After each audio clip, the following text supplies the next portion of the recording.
Welcome to this eLearnSecurity video lesson on HTTP and HTTPS traffic sniffing. In this scenario, we have two web servers with a login page. One uses HTTP and the other uses HTTPS, an encrypted protocol.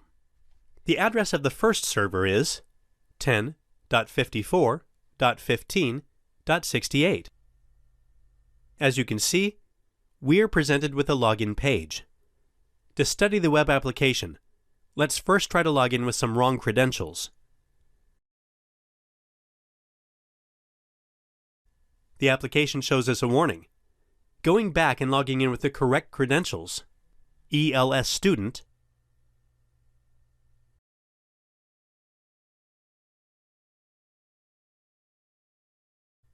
test password, and clicking Login, we get a welcome page. Before starting any traffic sniffing, we're going to check out the HTTPS server by opening a new tab, typing the address https://10.54.15.15 and pressing Enter. We get a warning because the lab server is not a public one, so it does not have a valid certificate. You can verify this by clicking on I understand the risk and Add exception. Then, clicking on the View button, you can verify that the issuer of the certificate is unknown. Closing this window lets us add a security exception. Do not set a permanent exception. As you can see, we are presented with the same application of the other servers. The web app behaves in the same manner both for wrong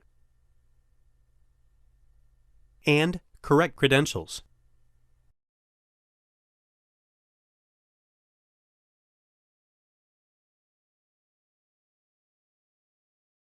To see the real difference between the two apps, we have to use a sniffer.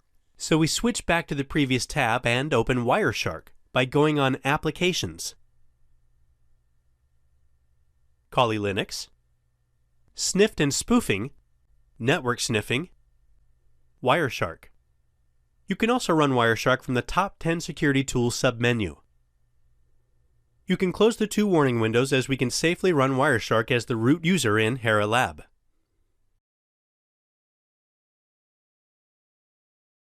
To start sniffing, you just have to select the VPN interface, tap 0 on our machine, and click Start. After starting the sniffer, we can switch back to our browser and log in again to the HTTP server.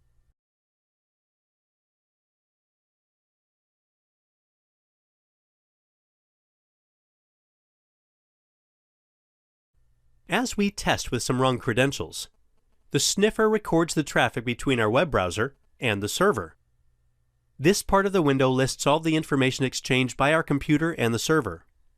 If we right-click on a packet and select Follow TCP Stream, we can see the traffic exchanged by the two applications. The red text is the traffic sent by our browser, while the blue part is the traffic generated by the server. You will get a deeper understanding of network protocols and Wireshark's usage in the next modules of the course. Here we can see the login credentials sent by the browser. The username is ELSWrong, and the password is WrongPass. We easily eavesdropped on the traffic, even if the login was not successful. Let us see the sniffer in action with the right login credentials. First, we have to close this window and clear the filter created by the Follow TCP Stream command. Then we can switch to the browser and click on the Back to Login link. Please notice that all of the traffic gets recorded by Wireshark, as we can see the data captured in this part of Wireshark's window. Managing a lot of captured traffic can be overwhelming, so to keep things simple, we restart the capture and log in again.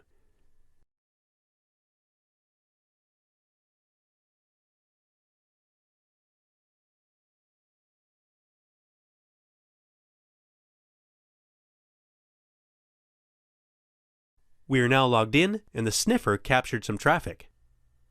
By using the follow TCP stream command again, we can see the right credentials in the very same way we used earlier. This proves how sniffing clear text traffic is very easy for an attacker who sits on the path between the parties involved in the communication. Try to never use a clear text protocol on an untrusted network. Using a good encrypted protocol, on the other hand, gives you all the privacy you need. We can prove it by switching to the browser's tab, connected to the HTTPS web app. Typing the right login credentials,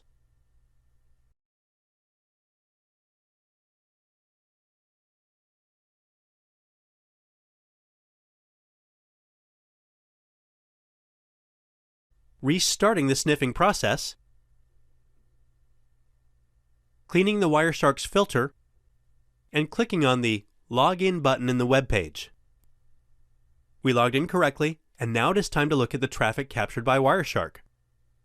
As you can see, follow TCP stream just gives us something that seems impossible to understand, and what looks like some completely random traffic.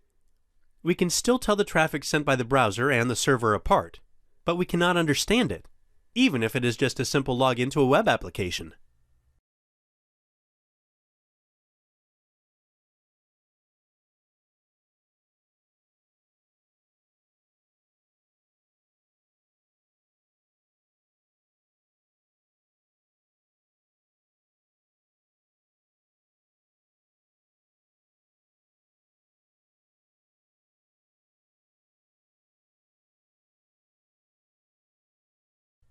This is the same even with wrong credentials.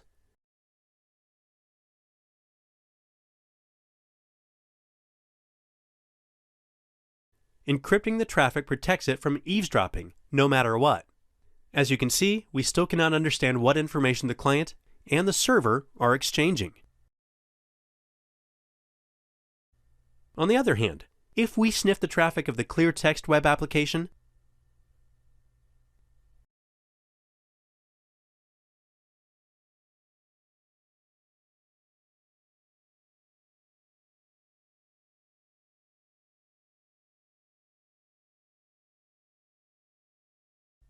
we can directly spy on the traffic.